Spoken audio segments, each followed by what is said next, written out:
sort of Is it Pierce Brosnan time? It is Pierce Brosnan Excellent. time. Is it? I don't know. In general, if it's Pierce Brosnan time, that's usually, unless it's the last Bond. Well, except for the fact, Pierce Brosnan, who I have to say I like very much. Yes. I'm a fan of Pierce Brosnan, I mean. but he does seem recently to have downshifted into movies which are basically direct-to-video fare. He made that thing Survivor, do you remember that? Which was notable mainly for the fact that Emma Thompson had bailed out at the very last moment. And, you know, good for her because it was just all over the place. And then there was that thing No Escape with Owen Wilson, which was kind of, you know, started off all right, and then Pierce Brosnan did this Basil exposition background information, and then it turns into kind of shrieking xenophobic nonsense. Then there was Urge, which I have to say passed me by. Now this. So the story is, this is basically a techno thriller for people who are scared of techno. And so you'd think that was me, right? Okay, because I'm... Techno. Is that the jazz bit? Yeah. So he plays Mike Regan, who is the Irish owner of an airline who is in financial trouble. Okay.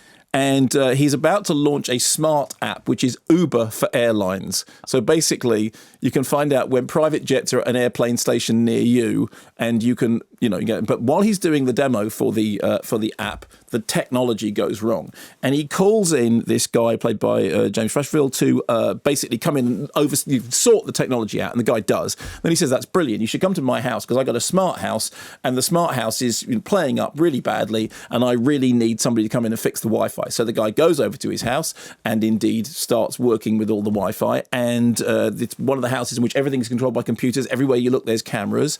And Pierce Brosnan has a daughter called Caitlin. And the next thing you know, the technology guy is actually creepy, spying, pervy, all that sort of stuff, because in fact, he is a creepy, you know, cyber techno stalker. I would play you a clip that would somehow be representative of the film. Okay. But they didn't play it. They didn't give us one of them. They gave us one from later on when Pierce is having to break into his apartment. Shall we hear it? Yeah, we'll make the most of it. Damn it. Come on. Midburn. He's on the move. Abort.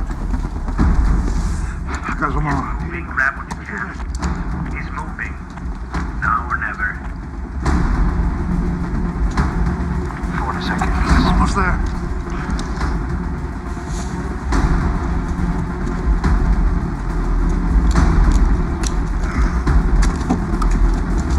That's it. I got them all. 5 seconds. Get out now.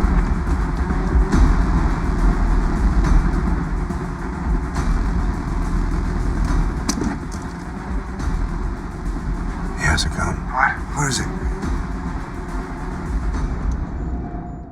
I'd rather have Is that the most fist fight. rubbish clip you've ever heard in your life? It's just got nothing in it. No, exactly. So basically, okay, so, you know, there's the cyber guy, and there's the house, and there's the thing, and it's Sliver. You remember Sliver? A film which seemed dated when Joe Esterhaus adapted it from Ira Levin's novel back in the early 90s. So the plot points are all familiar, you know, the surveillance camera, the grinning menace, the inevitable shower scene on the video thing. He's quite convincing as the kind of crazy voyeur, and the script is updated with a lot of post-Snowden stuff about snooping.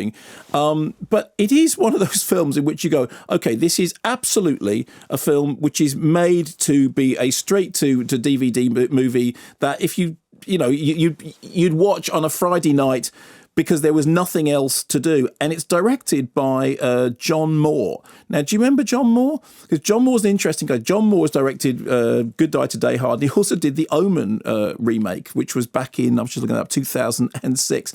And if you've ever seen the DVD of the Omen remake, the most exciting thing about it is there's this on-set footage of John Moore dealing with the production and just being brilliantly scabrous about how everything is really. It picks up a sequel and says it looks like it was made by deranged. Not a sequel, a prop. It looks like it was made by deranged criminals. And at one point, one of the producers says it's brilliant.